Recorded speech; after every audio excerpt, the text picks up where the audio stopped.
పనిచేస్తారు సునీల్ కనుగోలు. సో ఇక్కడ ఏదైతే గ్యారంటీలు ఇచ్చారో 6 గ్యారంటీలు అంటూ, అలాగే కర్ణాటకలో ఎలాగైతే హామీలు ఇచ్చారో ఆ మాదిరి హర్యానాలో కూడా వ్యూహకర్త పనిచేశారు. కానీ వ్యూహం మాత్రం అక్కడ పనిచేయలేదు. ప్రజలెవరూ కూడా వ్యూహకర్త వ్యూహాన్ని పట్టించుకోలేదు. బీజేపీ ఎలక్షనీరింగ్కే మొగ్గు చూపారు. బీజేపీ వ్యూహాలు అక్కడ పనిచేశాయి. కర్ణాటక తెలంగాణ ఎన్నికల్లో కీలకంగా పనిచేస్తారు సునీల్ కనుగోలు. ఆ మ్యాజిక్ను రిపీట్ చేయడంలో మాత్రం సునీల్ కనుగోలు విఫలమయ్యారు. కర్ణాటకలో తెలంగాణలో పనిచేసిన ఆ ప్లాన్ హర్యానాలో మాత్రం వర్కౌట్ కాలేదు.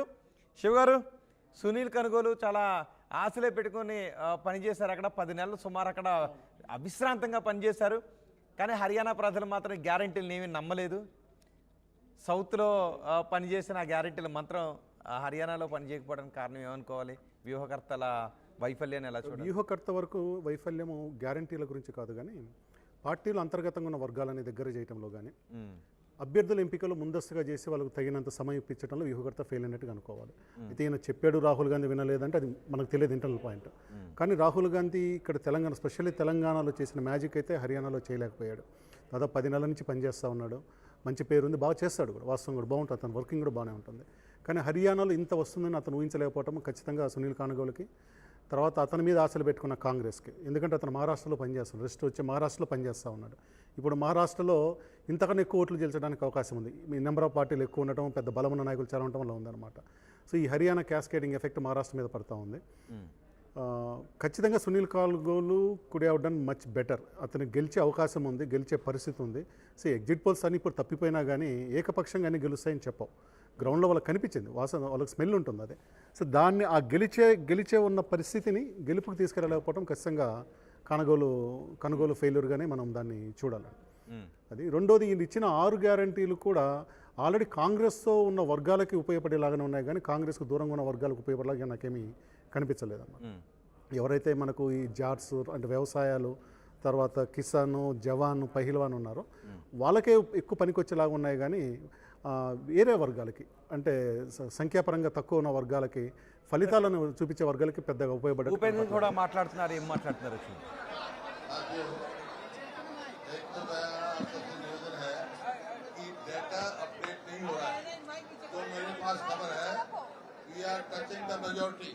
Congress is getting majority, Congress को मेजॉरिटी मिल रही है, डाटा नहीं किया जा रहा है,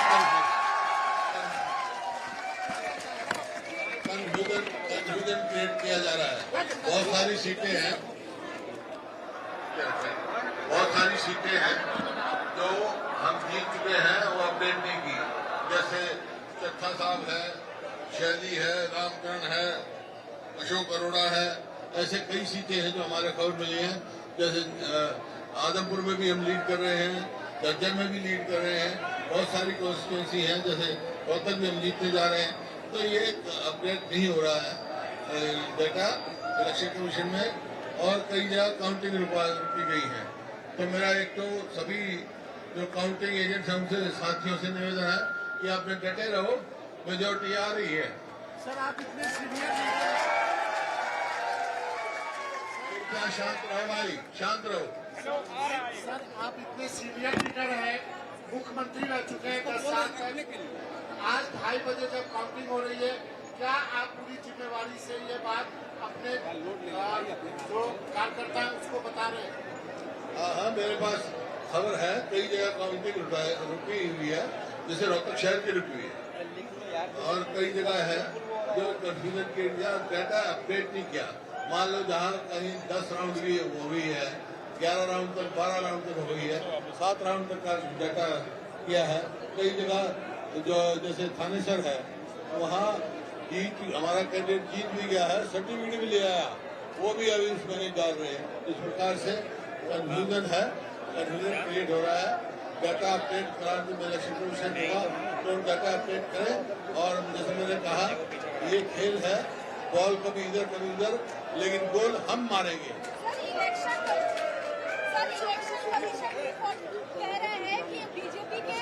इलेक्शन कमीशन से मेरी रिक्वेस्ट है कि आप निगरानी रखें और कोई ऐसी बात ना होने दें। इलेक्शन कमीशन ने जवाब दिया है और वो आरोपों को नकार रहे हैं। आपने मैंने क्या सुना आपने? सुना नहीं आपको मैंने क्या कहा है, कह चुका ना मैं। Thank you. Sir election commission ने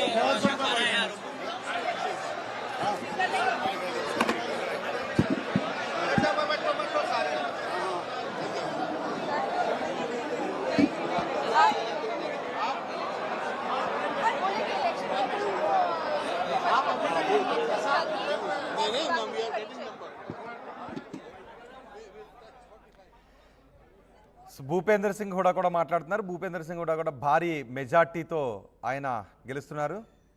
ఇక్కడ కూడా గెలిచాడు, కాంగ్రెస్ ఓడగొట్టాడని చెప్పాలి ఇప్పుడు మనం.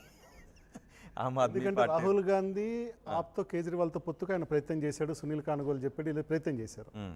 దాన్ని కలవనీకపోవడానికి కారణం హుడానే. సో హుడా వ్యక్తిగతంగా గెలిచి ఉండొచ్చు, కానీ ఆపు పొత్తు లేకపోవటం వల్ల ఓడిపోవటానికి ఆయనకే అది పోతుంది. అదే అంటే ఒకవేళ ఆమ్ ఆద్మీ పార్టీతో పొత్తు పెట్టుకుంటే కాంగ్రెస్ గెలిచి ఉండేదా? ఖచ్చితంగా ఈ వాతావరణంలో ఖచ్చితంగా గెలుస్తుంది. మీకు ఆమ్ ఆద్మీ పార్టీకి యావరేజ్ మీద 1.5, ఇది 88 సీట్లలో పోస్తే 1.5 వచ్చింది.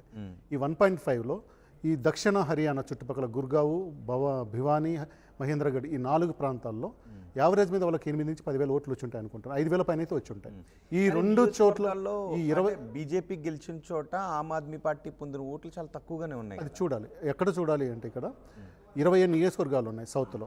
గుర్గావు, భివానీ, మహేంద్రగఢ్ చుట్టూ ఉన్నాయి కదా. ఇక్కడ అరవింద్ కేజ్రీవాల్ వైఫ్ సునీత గారు, తర్వాత పంజాబ్ సీఎం భగవాన్ ఆయన వైఫ్ గురుప్రీత్, వీళ్ళిద్దరూ చాలా ఎక్స్టెన్సివ్గా ఇంటెన్సిఫైడ్గా ప్రచారం చేసుకుంటూ వచ్చారు. వీళ్ళ ప్రచారం వల్ల ఎన్ని ఓట్లు పడ్డాయో చూడాలి. ఎప్పుడైతే మీకు ఈ మార్జిన్ కన్నా కానీ వాళ్ళ ఓట్లు కనుక ఎక్కువ ఎన్ని సీట్లలో ఉన్నాయి చూస్తే ఖచ్చితంగా నాకు తెలిసి 10-15 సీట్లలో ఎక్కువే ఉంటాయి, తక్కువే ఉండవు. అది చూస్తే ఇద్దరు కలిసి ప్రచారం చేస్తే ఇంకొంత అది ఎఫెక్టివ్గా కూడా వీళ్ళు గెలిచినా గెలవపోయినా వీళ్ళు చేసిన ప్రచారం మాత్రం కొంత ఆప్కి ఓట్లు తీసుకొచ్చింది, ఆ సౌత్ హర్యానాలో తీసుకొచ్చింది.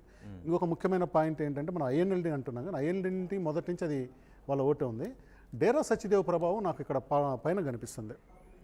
ఈస్ట్ హర్యానా పంజాబ్ బార్డర్లో అక్కడ అంతగా బీజేపీ అంత పర్ఫార్మెన్స్కి డేరా సచిదేవ్ గ్రూప్ ఏమైనా పనిచేసిందని చూడాలండి. అతనికి పెరోల్ ఇచ్చారు, ఎన్నికలకు 3 నెలల ముందు ఇచ్చారు. అక్కడ బాగా బలం ఉన్నది వాళ్ళది, అక్కడ ఇచ్చున్నారు. సో బీజేపీ గెలవటానికి కావాల్సిన ప్రతిదీ చేసింది. కాంగ్రెస్ గెలుపునున్న దాన్ని ఉపయోగించుకోలేక ఓడిపోయింది అంతే. అంటే కాంగ్రెస్ స్వయంకృత అపరాధం అంతే. వాళ్ళ ఒకటి అతి విశ్వాసం ఉండొచ్చు, మేము గెలిచేసాము అతి విశ్వాసం ఉండొచ్చు. మీడియా ఎగ్జిట్ పోల్ కన్నా ముందు వాళ్ళకు ఉంటారు కదా, మీడియా చెప్పేటోళ్ళు వాళ్ళ సర్వేలో ఏంటంటే గెలుస్తున్నామన్న నెంబర్ ఉండొచ్చు. అదే ఎగ్జిట్ పోల్తో కూడా వచ్చింది. వీటన్నిటితోటి ఒకవేళ గెలుపు ముంగిట బోల్తా పడిందని చెప్పండి. ఓకే, ఈ విజయంతో దీంతో బీజేపీ ముందున్న సవాళ్ళు ఏంటి? బీజేపీకి ఇంకా నల్లేరు నడక లేకపోతే ఏమన్నా సవాళ్ళు? బీజేపీకి నల్లేరు నడకైతే ఇప్పటికీ కాదు, ఏ అధికార పార్టీకి కాదు. వాళ్ళు 3వ సారి గెలవడం అనేది ఇంకా చెప్పాలంటే గత ఎన్నికంటే ఇప్పుడు ఎక్కువ సీట్లు వచ్చాయి. గత ఎన్నికలు వాళ్ళకి వచ్చింది 40, ఇప్పుడు 49 వచ్చాయి కదా. అవును. సో సొంతంగా అంటే అప్పుడు